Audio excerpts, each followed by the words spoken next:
Hello, everyone. You're listening to Family Talk, a radio broadcasting ministry of the James Dobson Family Institute. I'm Dr. James Dobson, and thank you for joining us for this program.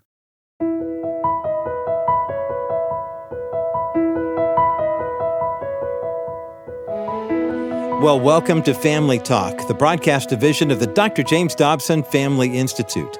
I'm Roger Marsh. You know, life can change in an instant, can't it? And sometimes those changes bring unimaginable pain. Today here on the program, we're sharing a powerful conversation Dr. Dobson had with author Jan Harrison as Jan and her husband Frank experienced the sudden, devastating loss of their 27-year-old son James, who was serving in the mission field in Africa. Jan Harrison is an accomplished author, speaker, and Bible study teacher who has inspired thousands of women through her ministry over the past 2 decades. She serves on the board of directors of the ministry called With Open Eyes. That's the ministry she co-founded with her husband Frank and their son James to accelerate the gospel in Africa. Despite her deep faith, Jan's journey through grief really tested her in ways that she never imagined, and she wrote a book about this amazing journey called Life After the Storm. In this work, Jan shares how she discovered that even in our darkest moments, God is still present. She found that while pain doesn't simply disappear, God's grace provides the strength to move forward one day at a time. Now, Jan has recently updated and expanded the Life After the Storm book, and it just came out last week. We encourage you to go to drjamesdobson.org/family talk to learn more about the brand new updated edition of Jan Harrison's powerful work on grief and survival. It's called Life After the Storm. You'll find that information at drjamesdobson.org/family talk. Now let's get into today's program with Dr. James Dobson and his guest and dear friend, Jan Harrison, here on Family Talk. Our pastor a few years ago preached a sermon on this subject.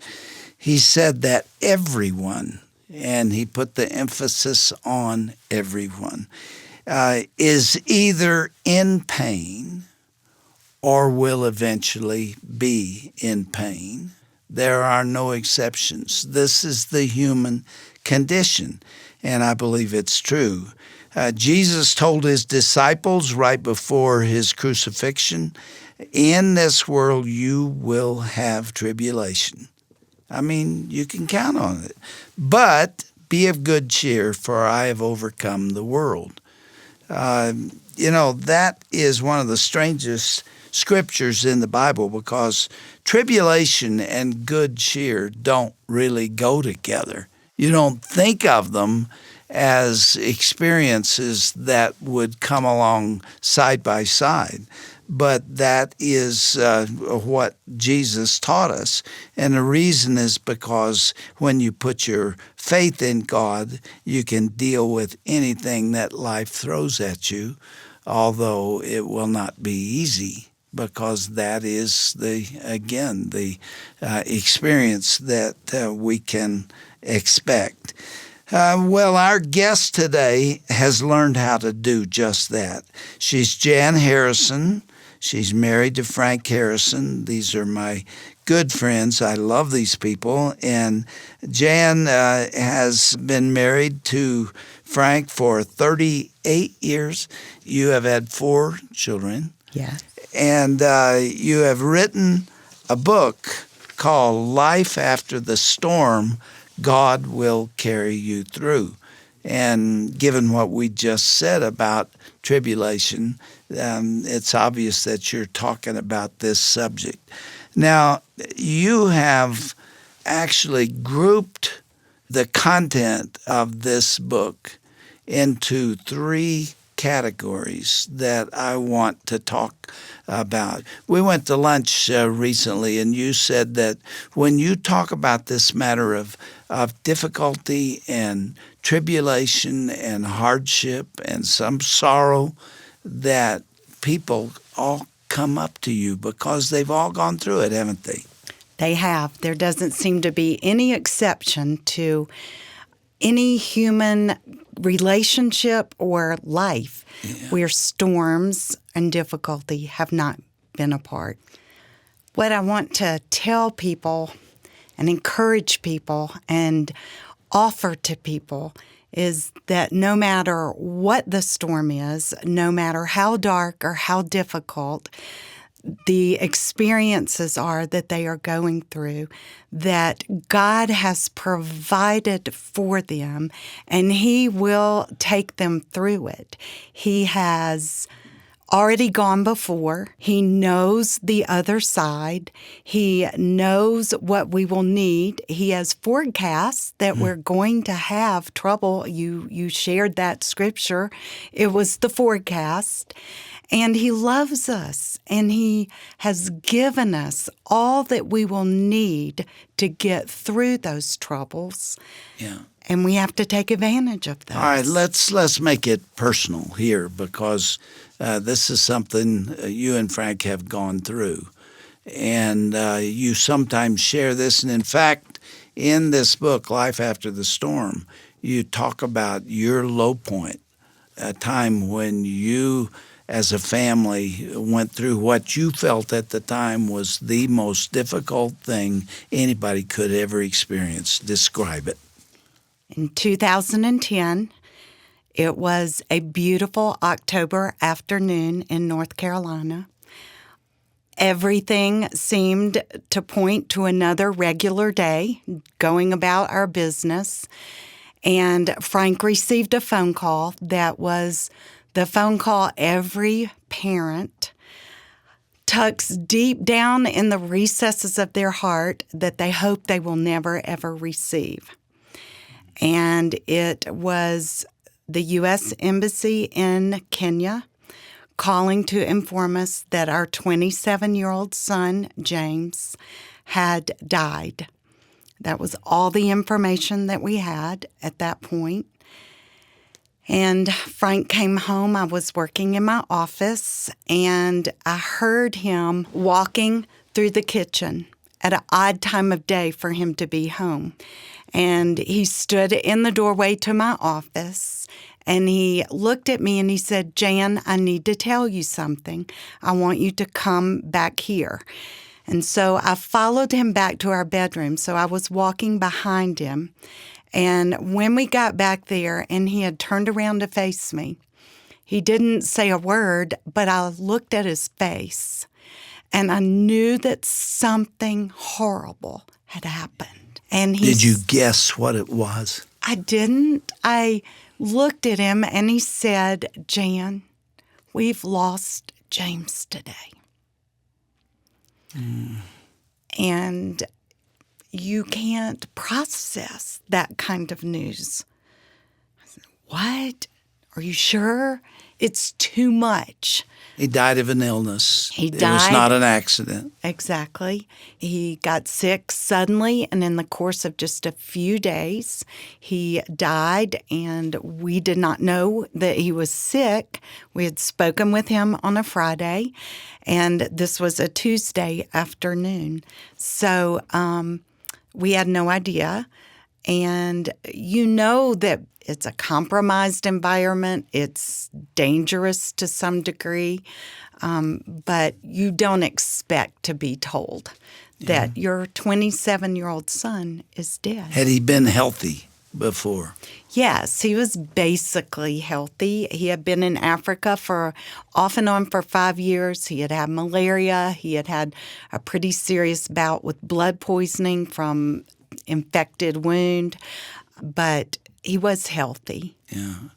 Yeah, and then those other things weren't life-threatening Right. at the time. So there was no reason to suspect that you might lose your son.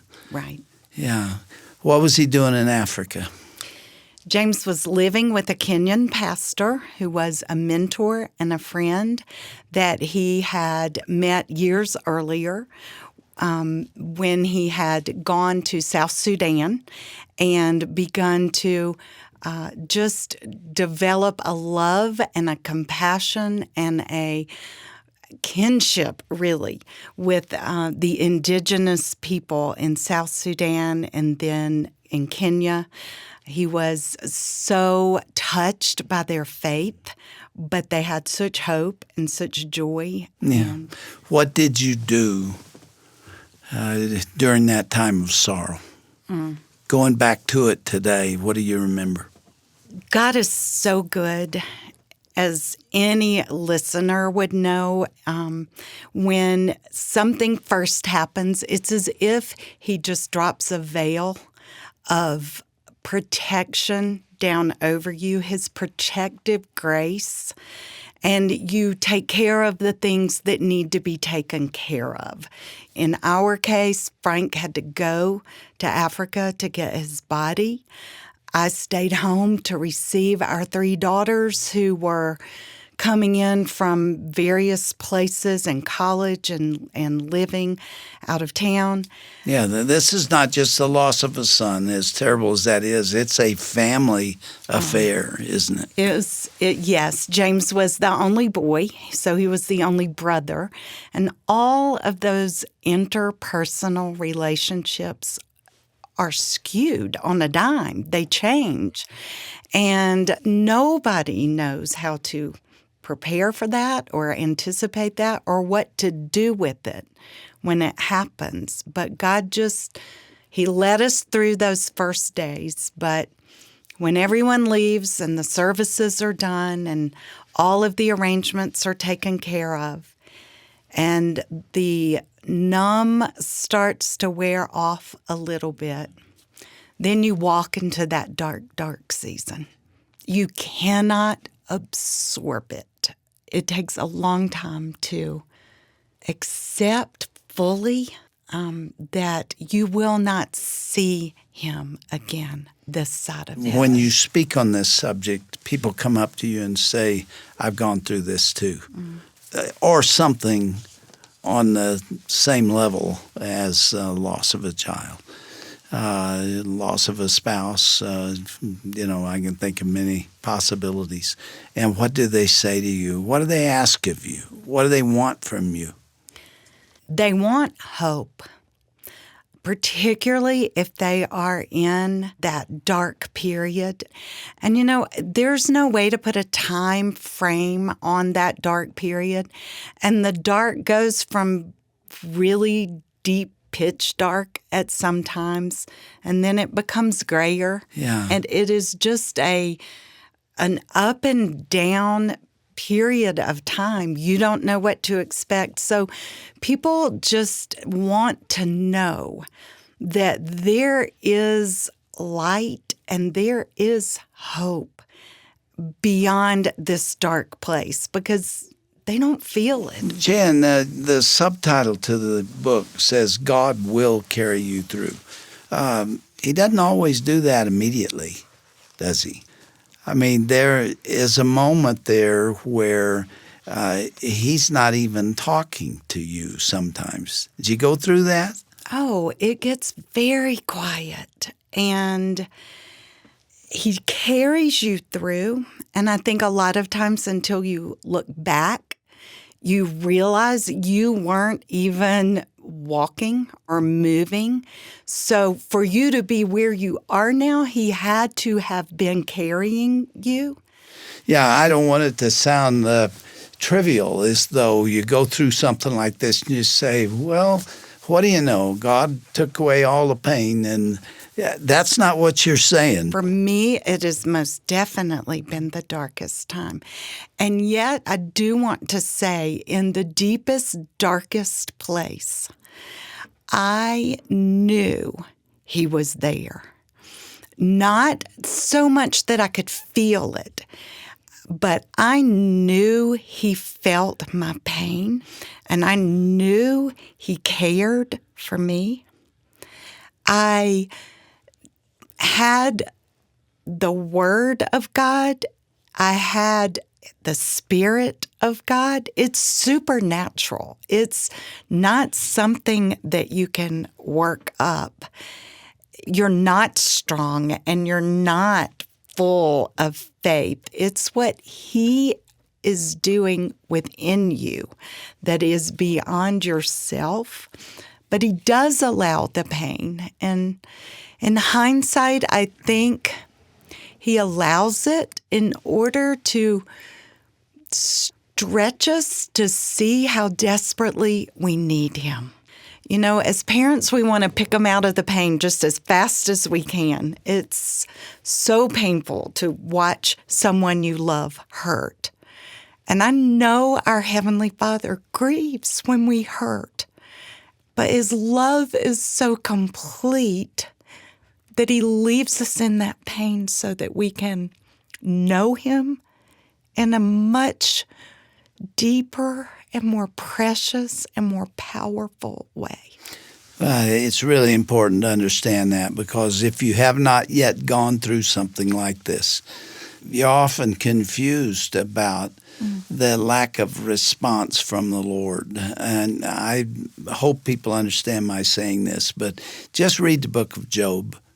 And he uttered these incredible questions. Yeah. I mean, they're so articulate and so intelligent, you can hardly believe that a human being going through what he did was saying these things. And the Lord never answered a single one of his questions. If I could find his throne, if I could just go find his throne, I'd explain myself and he would understand. But sometimes, for reasons we don't understand, he lets us go through the valley. Yes. But he is always there. That's your message, Yes. that even when it's the darkest, he is there, and you were aware of it. I often recall weeping lasts for the night. The night is the duration of that dark time. But joy comes in the morning. Joy would come because joy is Jesus. Yeah. And he would come and pick you up and wipe your tears, and just that ever so subtle whisper, you're not alone. You're not alone. You drew comfort from knowing that James was a believer, didn't you? Oh, my goodness, yes. The marvelous hope of seeing him again, the reality that he has never been more alive than he is right now today, the understanding that I'm just waiting. Life is a waiting room. And so for God to give us grace to wait, but I know that I will see him again. Yeah. Can you imagine the reunion when that occurs with your three girls? My heart goes out to the parents who had a son or daughter who didn't know Christ. And that must be incredibly painful and difficult. You know, it is profound, but it was very simple. Frank was in Africa, and I was at home. These were in the days immediately following James's death. And our pastor was there, and he looked at me and he said, "We're not going to tell you how to grieve, because grief belongs to you. And this is your relationship, and nobody knows but you and the Lord what all is involved here." But he said, "I want to say this, there is nothing you can do that is wrong." I was like, "Really?" And he said, "Nothing. This is between you and the Lord." So I filed that away in my heart.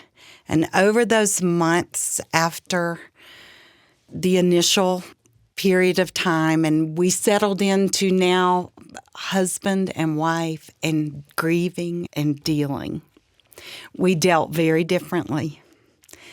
And thankfully, because both of us were in the Word, both of us were hanging on to eternal truth, though we comforted each other, neither one of us depended on the other one to be the comforter. We simply knew it was too big and too hard and too deep. My relationship as a mom, I had to accept he could not understand some of my mother strings.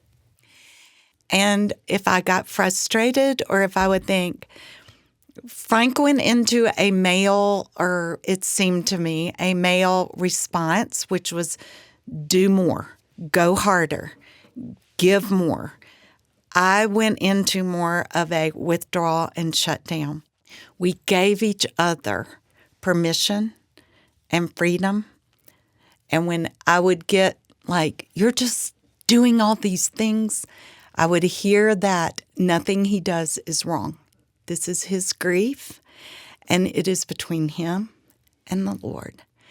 And so we cried together, we prayed together, we took space from each other, and God just protected us. That's really why we aren't a statistic. Another way of describing that, Jan, is that you allowed each other to grieve in your own particular way and didn't demand the same response from your spouse that you were feeling. Right. And it didn't come at the same time. Sometimes if he would want to bring something up and I would think, I'm feeling kind of okay right now. Do you have to go there? But it's surfacing for him right now. And I think he did the same for me. God just gave us the grace to grieve together but separate. And we still do. It's now been 5 years. Have you turned a corner? The summer of right before the 4th year, we went on a family vacation. We take one, everybody in the whole family, children, their spouses, their children. And I remember when I came home, it was just an especially sweet time. And when I came home and I was looking back thinking, wonder what was so good about that, I realized for the first time I had come to peace with our new normal. Mm-hmm. And I say that, and then just last night, for some reason, this time I said, I wish James was coming. There's still an empty place in your heart. And it always will be, and it should chair. Be. It's okay. When you have lost someone, there's something called the attack. I don't know if you've ever heard of that concept before, but you kind of come to a plateau where you feel like you're dealing with it. And you feel like you're getting over the grief, and then you're in a grocery store and you see something, or you run into somebody out in the business world, and it's suddenly back. It's the attack, because you really haven't totally conquered it yet. But the Lord understands those processes as well.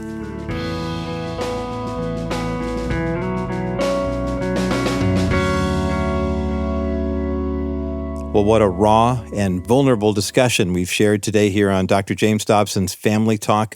And we've reached the midpoint of the conversation featuring Dr. James Dobson and his guest, Jan Harrison. You know, grief truly is a strange and unpredictable journey, isn't it? Each person walks through it differently. And yet, Jan found her anchor in knowing that Jesus remained faithfully present with her through every dark moment, ultimately promising to transform her mourning into joy.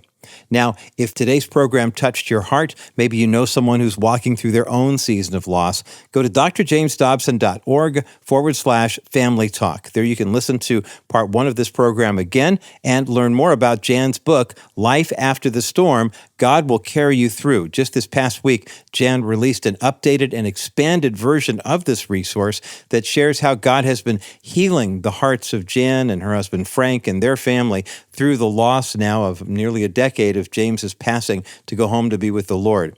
I encourage you to look at this brand new updated edition of Jan Harrison's book called Life After the Storm, God Will Carry You Through. You know, in today's rapidly changing culture, the work of the Dr. James Dobson Family Institute remains essential. Since day one, we have stood firm in defending biblical truth and providing practical wisdom for families just like yours. Whether through our radio broadcasts, our online resources, or our Culture Center and Policy Center, each aspect of our ministry aims to strengthen and support families according to God's design. This life-changing work continues because of friends like you who share our passion for building strong families. Your gift today will help us reach even more homes with messages of hope, healing, and biblical guidance. So partner with us in this mission when you visit drjamesdobson.org. You can also give a gift over the phone when you call 877-732-6825. And remember, you can also download our free Dr. James Dobson Family Institute app, where you can get biblical wisdom for marriage and parenting right on your phone. Plus, updates on family policy issues as well, available now on Apple and Google Play stores. Well, I'm Roger Marsh, and from all of us here at the Dr. James Dobson Family Institute, thanks so much for making us a part of your day. Please join us again next time right here for part 2 of this moving conversation featuring Dr. Dobson and his dear friend Jan Harrison, as she shares more about how God brings beauty from ashes and purpose from pain. That's coming up right here next time on the next edition of Dr. James Dobson's Family Talk.